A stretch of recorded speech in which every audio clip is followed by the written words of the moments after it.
Hello gamers. Right, listen, I've tried to record this video about 50 times. I'm just gonna say it, this video's been awful trying to make it. So we're gonna try and go through this very quickly. My throat is gone, but we're gonna do this anyway. So we'll talk about Epic 7 today. This game is actually very special to me because I've played for a very long time, and I know a lot of people who just have never played this game. I have no idea how, but if you haven't played this game, I recommend it a lot, and we're going to go straight into why. So first of all, the characters, they look amazing. They look great, and the best part is, they look great in game as well. I mean, you see a lot of games out there, no offense, Path to Nowhere, but oh my god, the actual gameplay, like the actual characters in game, it's just awful compared to the actual art, I'm just going to be honest. But instead of being mean to the other games, basically, on this game you have 3 skills. They all look fantastic. Bologna actually has a passive instead of a second skill, which is pretty much the same as Summoner's War if you ever played that. But let's talk about the third skill, animations on this game. Beautiful. You might have seen them before. Honestly, main reason I like this game, to be honest. If you want a game that just looks pretty, this is perfect for you. But we have the UI here, just the normal UI. Can be a little bit complicated for new players, but we have our stats at the bottom, we have our gear, artifact, and we have our 3 skills or 2 skills and a passive, which is pretty much what it is for Bologna. But basically in this game, you pretty much just farm gear 99% of the time. Just straight up. Gear is like the thing that matters. Each of these just has different stats, pretty basic stuff. A lot of games have this. The artifact's a bit more interesting because with the artifact, it can actually change a character up quite a bit. Like for example, this character, she will just do more damage basically. Just summon this artifact up. Pretty good for PvE. And also other characters are just way better with the artifact. Like Summertime Zeri is just on another level with her artifact.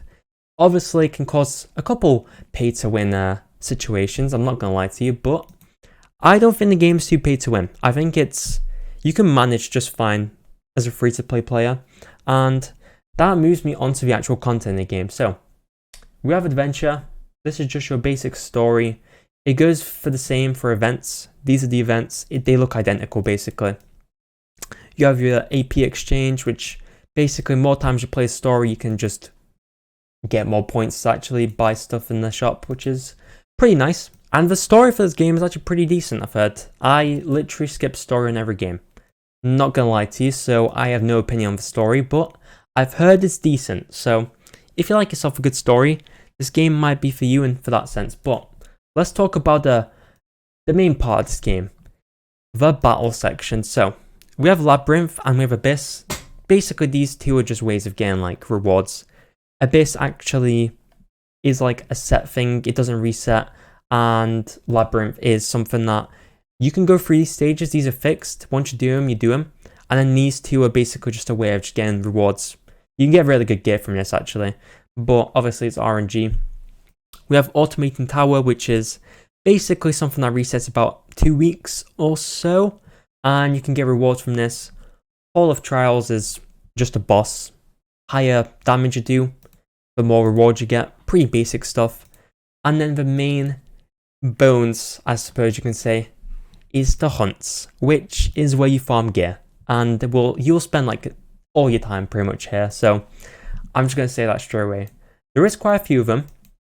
Each of these hunts has different gear. Wyvern gives you, I think it's speed, speed, hit, and crit set. And in Banshee, for example, you get like lifesteal set and stuff like that. Honestly, if you do actually end up playing the game, I'm just gonna say this now, do Wyvern. But making the teams for these actual stages is pretty fun. Obviously, the higher the stage you do, the better reward you get. As you can see here, if we go over to 8, we get 70 level gear, and then we can get 85 if we do 13. And it's honestly really worth it. I really recommend it for that reason. I think it's honestly a lot of fun. If you're a person who likes PvE, I think this game is actually pretty good for you. There is Expedition in the bottom left here. As you can see, I'm not even going to go into Expedition. It's basically just bosses. I have not done it at all.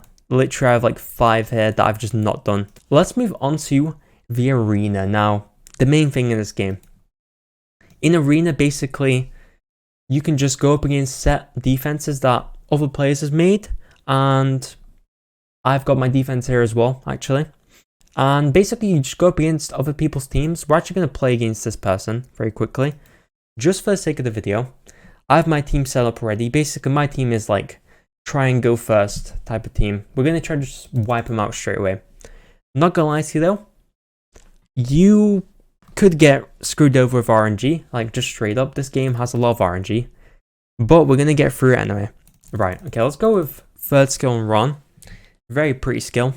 Probably one of my favorite characters actually out there. Right, what do we do here? So, okay. Not gonna lie to you, it's gonna be very difficult, but can we kill? Can Sid actually... Oh, Sid is not gonna kill. Uh-oh. That's not good. Wait. Okay, good. We had skill nullify, which basically means we don't die. I think she would have pro-wiped us as well, which is actually a funny thing. There we go, nice. And Villager is going to clean up. Solid stuff. That's basically the gameplay, to be honest. It's pretty basic, but honestly really enjoy it. There is Guild War as well, actually, which I will go over in a moment. But there is also World Arena, which is a lifetime PvP. I think that's how people would say it. Basically, you go up against other players in real time. You both have a ban phase, and then you have a pick of whoever you want to basically choose as your unit. And at the end of the picking, you just get a ban one unit from the other person's roster, I guess. It is pretty interesting. I mean, it's like, I guess, the end game content for most people, but I feel like the majority of people, unless you spend money, I feel like World Arena is probably not going to be for you. But let's go over the guild content now. Guild content is pretty basic, kind of like Arena. You have set defenses from the other guild. Your guild also has defenses, and you just go up against other teams. You know, a lot of these I would not be able to play right now. I think actually I'd be able to beat this one, but it's not anything too crazy. You can just select your team. It is 3 versus 3, so I can put 3 characters here, and then he has 3 characters. Pretty basic stuff. Guild War is relatively fun. Honestly, I'd say Arena and Guild War is the most fun, but most people just play Guild War because Arena can be a bit frustrating. I'm not gonna lie to you. But let's talk about the summoning. Oh boy. Listen, I'm not gonna lie to you, right? This is where it becomes a little bit more complicated. So, you can get characters and artifacts on here. This goes for actually everything. So for example, we can get Ron on this banner and Karik. They both have an artifact, and it is like, it's not always made specifically for them, but majority of the time it's pretty good for them. As you can see, there's also story summon, but this is like a new thing they added where you actually get to select who you want and you can summon for them. It's not really a pick, but if you have enough pulls, you can pretty much do it. And that actually moves me on to actually how good is this game for free-to-play players. You can actually get a lot of pulls relatively easy. Like, as you can see, you use 5 bookmarks for 1 summon. I have 283, and this is completely free to play. If we just go to lobby here, a really good way of actually getting them is just refreshing the shop. This shop is like your go-to for summons. I might be able to get one here, but another way of getting it is obviously doing events. Going through story as well is actually a way of doing it. You can just get them across the way. I think the best way of actually getting these crystals to refresh the shop is through Arena. Every time you basically play Arena, you go up a rank, and weekly you can get yourself some good old beautiful, where is it? Come on, hang on. I can never find this. You can get yourself some beautiful sky stones or mystics. Always go for sky stones, please. Oh my god. The amount of time I hear people being like, go for mystics, they're actually great. It's like, no, they're not. They're just not. It's such a waste. But apart from that, that is the best way of actually getting normal pulls. And that moves me on to the next section, right? If you're still watching by now, thank you so much. I appreciate it. This video's been a bit of a mental one. I have no voice left, I'm not gonna lie to you. But we're gonna go over mystics and moonlights. Oh, How do I even dig into this one, right? Basically, Moonlight summons, you get to summon a Moonlight hero. Moonlight heroes are light and dark units. These two units are water and fire. There's also grass. But Moonlight is light and dark, which is like the premium unit. The unit that is like especially difficult to get. And let me just tell you, I have a couple. I think I have 7 5-stars, highest rarity, that are Moonlight. And one of them was Selector. One of them was from just playing the game that you get actually at the start of the game. And the other ones I just got lucky. I actually don't have them here, all of them, but that's where it moves on to this now. Moonlights are just kind of tough to get. You get them from time to time. There is like a 20 pity for a 4-star or a 5-star. Majority of times a 4-star to be honest, but we won't talk about that. They're kind of hard to get. But Mystics is where it's all at. People spend insane amounts of money trying to get LD units through Mystics. There is a 200 pity. I'm currently 102 in. Yes, that is maths. 102 in. You can get some of these characters as well over here, but the Moonlight characters is what you want. You have basically a pity of 4-star if you want.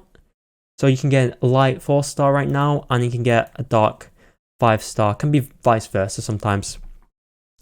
But this is where basically the big bucks go. Trying to get these summons is actually very difficult, I'm not gonna lie to you, just straight up. I really want Bologna, but for me to get her, it's gonna, 98 summons left? I did literally 102 and I've still not got her, and the chance is not amazing, so just bear that into mind. Thankfully, you don't need LD dupes, you can just use normal dupes. So there is normal Bologna in the game. For example, Roman here, he's still 4-star. You can use normal Roman. So, for example, Bologna is like grass, normally. But the LD version is obviously dark. You can use dupes like that. That kind of makes the game a little bit more pay to win, I'm not going to lie to you. But you don't have to use this.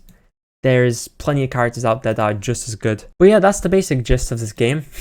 This video was mental to make, I'm not going to lie to you. If you're still watching this, by the way, leave the message in the comments, potato. And if you actually do, I'm gonna straight up, I'm gonna personally thank you. I'm gonna pin your comment. That's what I'm gonna do.